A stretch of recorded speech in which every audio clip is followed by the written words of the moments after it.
안녕하세요. 우아한 언어유희 강쌤 제니쌤입니다. 반갑습니다. 선생님 반갑습니다. 네, 선생님 반갑습니다. 네, 저희가 오늘 우아한 언어유희 유튜브 첫 촬영입니다. 네.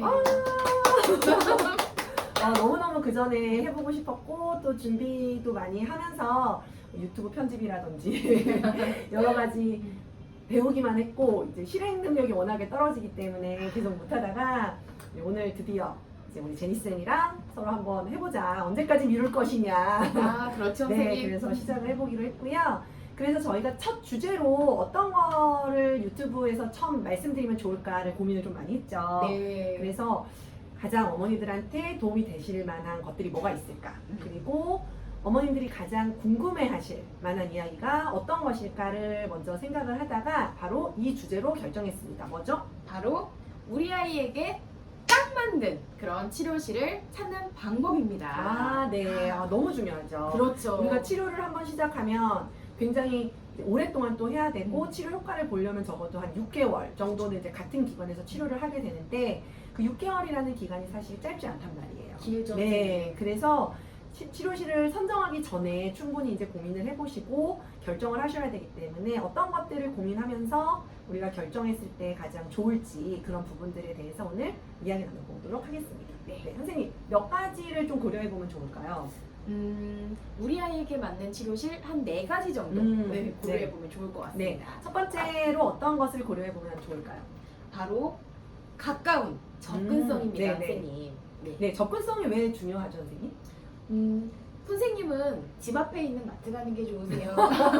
1시간 거리에 있는 마트 네. 가는 게 좋으세요? 이해가 바로 되네요. 아, 그렇죠, 네. 선생님. 저 마트 사실 잘 안 가기는 하는데 새벽 배송을 굉장히 아. 애용하고 있기 때문에 마트 잘 안 가지만 그래도 이제 기왕이면 가까운 데로 가게 되고 우리가 그렇죠. 이제 마트가 또 가까이 있는 데가 집값이 더 비싸지 않나요? 아. 시장이나 그렇죠, 이런, 그렇죠, 네, 선생님. 이런 데가 좀 가까운 데 있어야지. 아무래도 이제 그런 거에서도 접근성을 우리가 중요하게 생각하는데 하물며 이제 치료실 같은 경우는 우리가 몇 년씩 다녀야 될 수도 있기 때문에 이제 집에서 얼마나 가까운지 이런 게 좀 중요해요.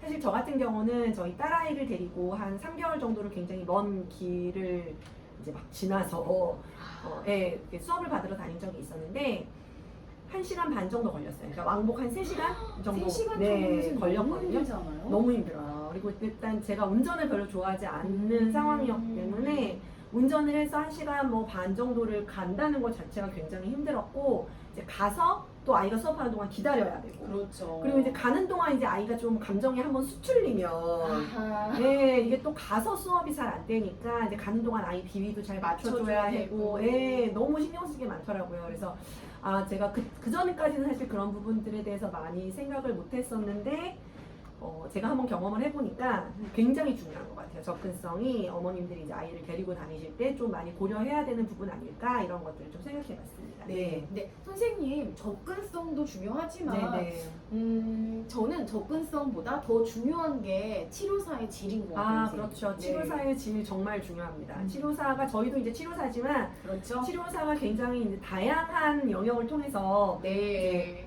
치료사가 되실 수 있기 때문에 사실은 이 사람이 어떤 식의 교육을 받았고 또 어떤 식으로 경험치를 쌓았고 얼마만큼의 치료를 해와서 현재 이 자리에 있는가 이런 것들을 고려하지 않으면 사실은 이 선생님이 어떻게 치료하는지를 또 어머님이 잘 알기는 쉽지 않거든요. 저희가 또 어려워요. 네, 저희가 이제 방에서 선생님하고 아이하고 1대1로 치료를 하는 방식이기 때문에 이제 아이가 치료를 잘 받고 있는 것인지 치료가 제대로 되고 있는 것인지 이런 걸 이제 어머님들이 확인하기가 좀 어려워요. 그러면 그런 경험치, 치료사의 경험치 같은 것은 어떤 걸로 우리가 판단할 수 있죠? 사실 치료사가 풀타이머 치료사가 있고 파트타이머 치료사가 있어요. 네, 선생님. 네. 근데 풀타이머 같은 경우에는 주 5일 아니면 주 6일을 근무를 하면서 하루 동안 거의 5, 6명의 아이들을 만나잖아요. 네. 근데 그 치료 시간이 주 6일을 그렇게 근무한 치료사와 그리고 파트타이머로 주 이틀 이렇게 근무한 치료사가 과연 같은 역량을 가지고 있을까요, 선생님? 전혀 그렇지 않죠. 그렇죠. 전혀 그렇지 않습니다. 그래서 사실 기존에 우리가 언어치료사 자격증을 따려면 풀타이머냐 파트타이머냐에 따라서 슈퍼비전 기간도 달랐었어요. 근데 이제 어. 그런 개념이 없어지면서 자격증으로 바뀌면서 사실 되게 간소화된 부분들이 있거든요. 그래서 네네. 뭐 학부 2급을 따고 학부 출신이면 3년을 해야지 1급 자격증 시험 자격이 주어지고 석사 학위 취득자들은 이제 1년만 일을 하면은 학위 취득이 되는 그 1급 자격증 시험을 볼 수 있는데 중요한 것은 그 1년과 3년 안에 이 사람이 며칠을 동안 일을 했냐는 중요하지 않아요. 그러면 네, 기간이 전혀 그렇죠. 그러니까 뭐 예를 들어서 이 사람은 월화수목금을 다 풀타임으로 어떤 기간제 근무를 한 사람과 뭐 월수만 나와서 1년을 채운 사람은 사실 질적으로나 양적으로나 굉장히 큰 차이가 있을 텐데 그런 것을 사실 변경하기가 어려운 거니까요. 그래서 그렇죠. 그런 것도 좀 중요할 것 같고 근데 사실 그건 이제 어머님들이 또 체크하기가 되게 어려운 부분이신 거죠. 맞아요. 네. 그래서 어머님들이 체크하실 수 있는 부분은 또 어떤 게 있을까요? 그럼?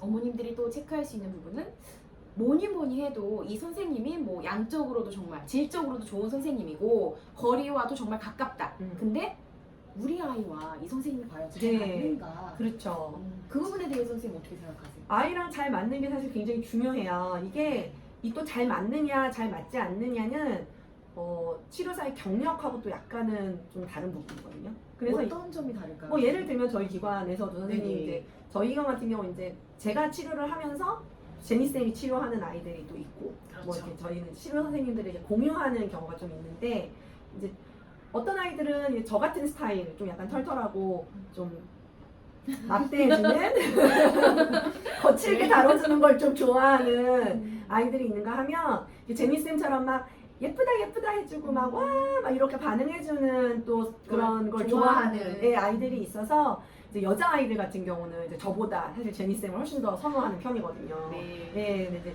저는 이제 막 예쁜 척하고 이런 거 별로 안 좋아해가지고 저는 예쁜 척 많이 좋아합니다. 네, 많이 좋아하세요. 그래가지고 이렇게 예쁜 척하면서 이제 오는 여자애들 제가 좀 되게 힘들어 하죠. 그래서 이제 그러다 보니까 이제 저하고 좀 안 맞는 부분을 제가 그렇게 받아줘야 되는데 이게 제 표정으로 다 드러나는 거예요. 네.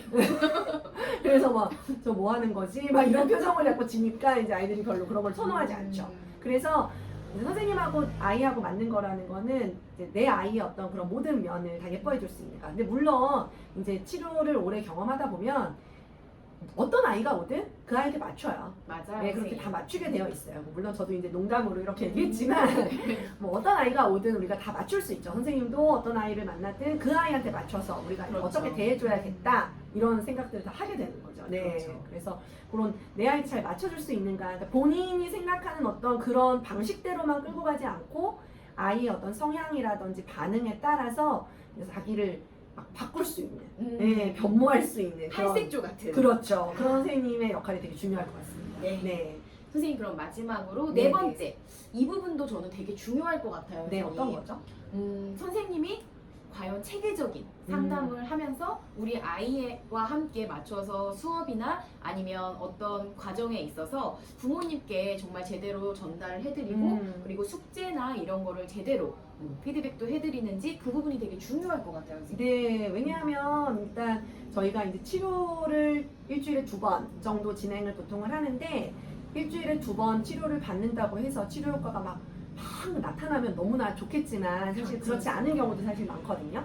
이제 그런 경우는 가정 내에서도 지도가 이루어져야 하는데 사실 어머님들은 이제 비전문가다 보니까 집에서 어떻게 치료를 해줄 수 있을까, 어떻게 이걸 촉진해 줄 수 있을까 이런 걸 좀 어려워하신단 말이에요. 맞아요. 네, 그런데 이제 선생님들이 가정 내에서도 이런 것들이 연계돼서 촉진될 수 있도록 얼마만큼 자세하게 어머니의 눈높이에 맞춰서 지도해 주시는가. 그래서 그게 가정에서도 이제 연계가 되고 그래서 다시 그 다음번에 치료실에 왔을 때 또 연계돼서 치료가 이루어지고 이렇게 계속 이렇게 순환될 수 있도록 선순환될 수 있는 그런 방향들이 좀 필요한 것 같습니다. 네. 그래서 우리 기관도 마찬가지로 네네. 항상 숙제를 내드리고 그리고 다음 시간이 됐을 때 한 5분에서 10분 정도 숙제 항상 검사를 하는 시간이 있잖아요. 선생님. 네네. 네, 선생님은 어떠세요?